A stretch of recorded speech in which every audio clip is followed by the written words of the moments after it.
तो guys hello and welcome to my channel.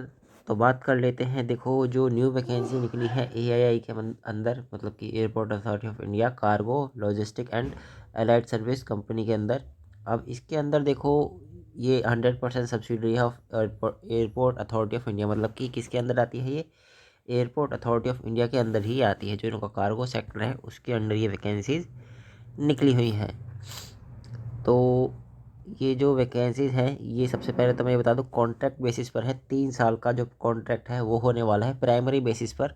हो सकता है कि इसको एक्सटेंड भी कर दिया जाए, बट स्टार्टिंग में ये 3 साल के लिए होने वाला है। तो इस चीज़ को आपको ध्यान रखना है।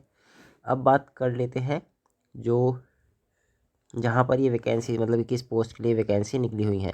देखो, ये जो पोस्ट है ये है हमारी सिक्योरिटी स्क्रीनर के लिए, मतलब कि जो सिक्योरिटी स्क्रीनर होते हैं उनके लिए फ्रेशर बेसिस पर ये वैकेंसीज निकली हुई हैं। मतलब कि कोई भी आपको एक्सपीरियंस रिक्वायर्ड नहीं है। और जो टोटल वैकेंसी है वो 906 206 वैकेंसीज है। और ये पैन इंडिया है, मतलब कि जगह जगह पर, किसी भी जगह पर आपको पोस्ट कर दिया जाएगा। और जो मेनली वैकेंसीज निकली हैं वो इन जगहों पर निकली है, जैसे चेन्नई, कोलकाता, गोवा, कोझिकोड, वाराणसी, श्रीनगर, वडोदरा, मदुरई, तिरुपति, इन सभी चीज, ये सभी लोकेशंस यहाँ पर हैं। और बाकी भी लोकेशन है, तो आप देख सकते हैं इन सभी लोकेशन को अपने अकॉर्डिंगली, कि आपको कहाँ पर, जो आपके आसपास नियर बाय जहाँ पर हो, तो वहाँ के लिए आप इसमें अप्लाई कर सकते हैं। अब बात करें last date of submission of the application कब है, वो है 8 दिसंबर 2023, 5 बजे तक, शाम के 5 बजे तक। और ऑलरेडी जो फॉर्म है वो 17 तारीख से भरने शुरू हो चुके हैं। 17 नवंबर 2023 से फॉर्म भरने स्टार्ट ऑलरेडी हो चुके हैं। तो आप चाहें तो अप्लाई कर सकते हैं अगर आप एलिजिबल होते हैं तो इसमें नेक्स्ट क्या है, द अबव नंबर्स, मतलब कि जो वैकेंसीज हैं इन्होंने लिख दिया है कि ये जो वैकेंसीज है ये चेंज हो सकती है एज़ पर द रिक्वायरमेंट। जो हर जगह पर लिखी जाती है बात कि ये चीज़ हमारे को चेंज करी जा सकती है अगर हमारे को रिक्वायरमेंट चेंज होती है तो।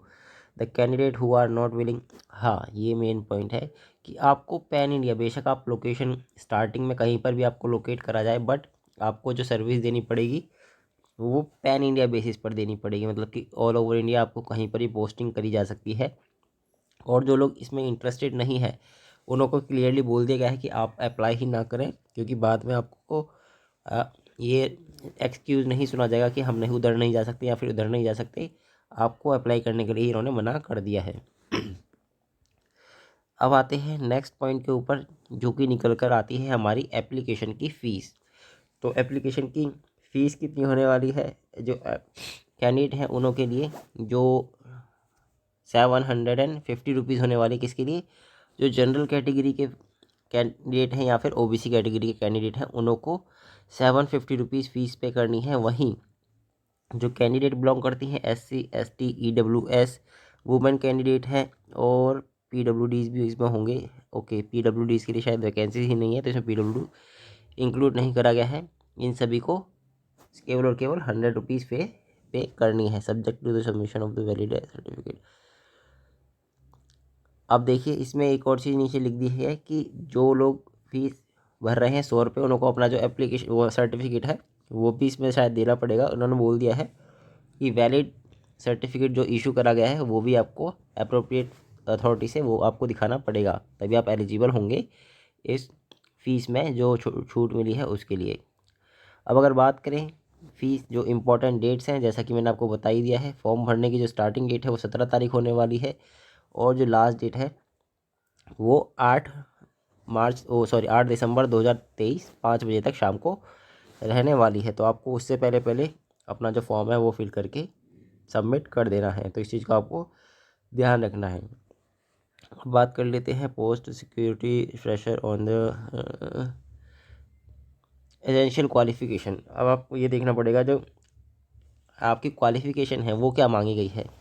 तो आपके लिए जो क्वालिफिकेशन मांगी गई है वो केवल केवल ग्रेजुएशन मांगी गई है, मतलब ग्रेजुएट फ्रॉम रिकॉग्नाइज यूनिवर्सिटी। मतलब आप किसी भी सब्जेक्ट में किसी भी यूनिवर्सिटी से हो, डजेंट मैटर, बट वो गवर्नमेंट से रिकॉग्नाइज होनी चाहिए और आप जब अप्लाई कर पाएंगे। लेकिन आपके मार्क्स मिनिमम 60% होने चाहिए फॉर द जनरल कैटेगरी के जो लोग हैं, और बाकी लोगों के लिए 55% मार्क्स एलिजिबिलिटी क्राइटेरिया में रख दिए गए हैं। तो आपको इस चीज़ को थोड़ा ध्यान में रखना है कि आपके मार्क्स 60% से ज़्यादा ही होने चाहिए, तब जाके आप इसमें अप्लाई कर पाएंगे। वहीं अगर बात करें जो एज लिमिट है वो 27 से ज़्यादा नहीं होनी चाहिए, मतलब कि आपकी एज जो है 27 ईयर से ज़्यादा नहीं होनी चाहिए। कब तक? 1 दिसंबर 2023 तक। मतलब 1 दिसंबर 2023 से पहले पहले आप अगर 27 के कंप्लीट हो चुके हैं या फिर 1 तारीख को हो रहे हैं तो आप अप्लाई नहीं कर पाएंगे। इस चीज़ को आपको ध्यान रखना है। Job profile, the selected candidate will be carry out for the screening of the cargo की आपको स्क्रीनिंग करनी है। इनलाइन होल्ड बैगेज, मतलब कि जो बैगेज वगैरह इनलाइन होल्ड पर डाले जाते हैं उन्हों को, मतलब कि आपको वही है कि स्क्रीनिंग पर वगैरह जो स्कैन करते हैं वो सब चीज़ें आपको देखनी पड़ेंगी। हो सकता है ये स्कैन करके भी देखना पड़े जहाँ पर आपको डाउट होता है। और आपको पता ही है कार्गो कितना ज़्यादा जाता है प्लेन वगैरह से, तो आपको उस चीज़ की सारी जिम्मेदारी दी जाएगी। Selection procedure, the eligible candidate fill the online application, मतलब कि आपको ऑनलाइन एप्लीकेशन भरनी है वेबसाइट के थ्रू। और इसके बाद में आपको जो इंटरव्यू के लिए बुलाया जाएगा सिलेक्शन प्रोसेस में, मैं अभी आपको आगे और दिखा दूंगा। Only the copy of the following, मतलब कि आपको क्या क्या फॉर्म में जब फॉर्म भरेंगे तो आपको किस किस चीज़ की रिक्वायरमेंट रहने वाली है ये इन्होंने यहाँ पर दे दिया है। तो आपको चाहिए होगा मैट्रिकुलेशन, मतलब कि 10th क्लास की मार्कशीट, ग्रेजुएशन की, वो सॉरी जो सर्टिफिकेट है 10th का, यानी कि आपको एज प्रूफ के तौर पर वो देना पड़ेगा।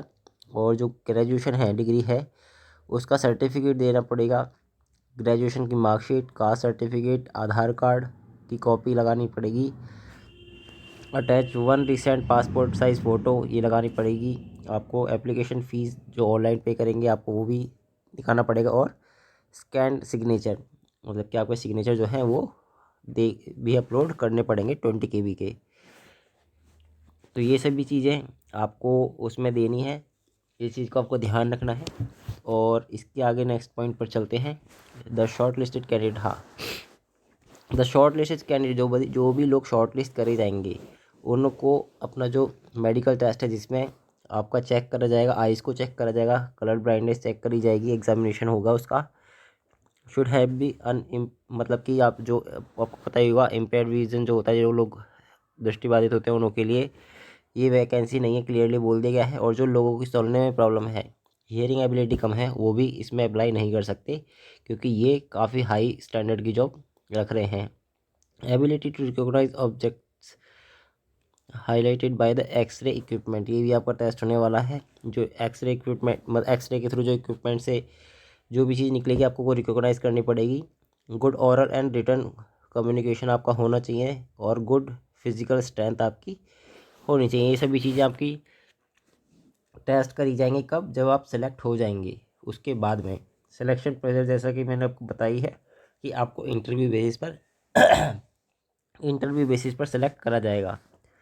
जनरल इंस्ट्रक्शन में, जनरल कंडीशन में कुछ नहीं है, वही कि आप इंडियन नेशनल होने चाहिए, ये होने चाहिए, वो होने चाहिए, कुछ नहीं है ऐसा।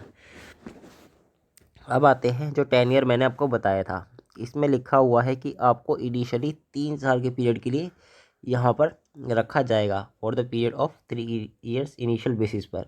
लेकिन इसमें से भी जो पहला साल होने वाला है वो आपका होगा एक मिनट रुकिए, the selection extended successful completion of the probation, हाँ, 1 साल का जो पीरियड होगा वो प्रोबेशन का होने वाला है। जो प्रोबेशन आपका कंप्लीट हो जाएगा तब आपको बाकी के 2 साल दिए जाएंगे। और ऐसा नहीं है कि 3 साल कंप्लीट होने के बाद में आपको डेफिनेटली निकाल ही दिया जाए, हो सकता है कि वो कॉन्ट्रैक्ट एक्सटेंड कर दिया जाए और आपको कुछ टाइम के लिए दोबारा से रख लिया जाए। इस चीज़ को आपको ध्यान रखना है। नेक्स्ट जो पॉइंट आता है वो पे एंड अलाउंसेस आता है। देखिए अब पे क्या लिखी है इन्होंने, जो फर्स्ट ईयर है उसके अंदर आपको 30,000 पर मंथ मिलने वाले हैं। जो सेकंड ईयर होने वाला है उसमें 32,000 पर मंथ मिलने वाले हैं। और जो थर्ड ईयर होगा उसमें आपको 34,000 पर मंथ सैलरी मिलने वाली है। In addition to the above, मतलब कि इस सैलरी के अलावा आपको टीए, डीए और जो लॉगिंग अलाउंसेस होते हैं, मतलब कि आप कहीं इधर उधर जा रहे हैं तो आपको और उसका भी पैसा दिया जाएगा। अगर आपको कहीं कंपनी भेज रही है या फिर आपको जाना पड़ रहा है तो उसका भी पैसा आपको दिया जाएगा। अप टू थर्ड एसी का फेयर जो होता है उसके बराबर आपको पैसा दे दिया जाएगा। तो आपको इसको ध्यान रखना है। अगर आप इसके ऊपर का किराया लेते हैं थर्ड एसी से ज़्यादा तो भी आपको थर्ड एसी तक के ही पैसे दिए जाएंगे। उससे ज़्यादा पैसे आपको नहीं दिए जाएंगे। ये चीज़ आपको ध्यान रखनी है। अब आते हैं नेक्स्ट पॉइंट के ऊपर, पे एंड अलाउंसेज। ये तो हमने चेक कर ही लिया है। अब आते हैं, हाँ, आपको क्या क्या काम मिलने वाला है। Training after the reporting and joining. आपको जो ज्वाइनिंग एंड ट्रेनिंग का मतलब उसके बाद में जो आपको करना है, देखो ABSC में क्या है, आपको 5 दिन का काम होगा। एक हफ्ते में 5 दिन आपको काम करना पड़ेगा और इसमें आपको ये सारे काम करने हैं। रिमार्क इन्होंने यहाँ पर लिख कर दे दिया, आप देख सकते हैं। एट एयरपोर्ट या फिर RA में आपको 3 मंथ का काम होगा। 3 मंथ क्या लिख रहे हैं ये, ड्यूरेशन ड्यूरिंग वर्क, इसके ऊपर मैं अभी क्लैरिफिकेशन आपको दूंगा कि कितना कितने टाइम के लिए लिख रहे हैं। 3 महीने, अच्छा, ट्रेनिंग के लिए लिखा है इन्होंने। जब ट्रेनिंग आपकी होगी, सॉरी मैंने पॉइंट को गलत पढ़ लिया। तो जब आपको ट्रेनिंग होगी तो आपके 5 दिन की ट्रेनिंग इस चीज़ की होने वाली है, ABSC की। एयरपोर्ट पे आपकी 3 महीने की ट्रेनिंग होगी। 14 महीने की ट्रेनिंग आपकी होगी बेसिक कोर्स की, यहाँ पर ABSCS की। साथ ही में एयरपोर्ट पे फिर से आपकी जो 1 महीने की ट्रेनिंग होगी और उसमें ये चीज़ आपको लिखी जाएगी, completion of the minimum 40 hours OJT on security equipment under guidance, ये आपको देना पड़ेगा। और उसके बाद में 3 दिन की आपकी फिर से स्क्रीनिंग वाले जो ट्रेनिंग है वो होने वाली है। तो ये आपका प्रॉपर जो ट्रेनिंग पीरियड होगा उसमें आपको ये सभी चीज़ें सिखाई जाएंगी। इम्पॉर्टेंट इंस्ट्रक्शन तो वही होंगी, इसमें कुछ है नहीं ऐसा। तो ये आपको टेंशन नहीं लेनी, आपको बस अपना ऑनलाइन अप्लाई करने के लिए ठीक से देखना है। अब आते हैं मेन पॉइंट। इसमें लिखा है कि only single application will be accepted for the individual candidate. मतलब कि एक कैंडिडेट केवल एक ही पोस्ट के लिए एक ही फॉर्म को फिल कर सकता है। वो भी इसमें लिखा हुआ है कि candidate apply for single location only. मतलब कि आपको सिर्फ और सिर्फ एक ही लोकेशन के लिए अप्लाई करना है। मल्टीपल लोकेशन के लिए आप अप्लाई नहीं कर सकते। मतलब इसमें ऑप्शन होगा कि आप किस लोकेशन के लिए अप्लाई करना चाह रहे हो, तो आप केवल और केवल एक ही लोकेशन के लिए अप्लाई कर सकते हो और एक ही फॉर्म भर सकते हो। दो अगर आपने फॉर्म भर दिए तो आपका कैंडिडेचर कैंसिल कर दिया जाएगा। ये चीज़ आपको ध्यान रखनी है।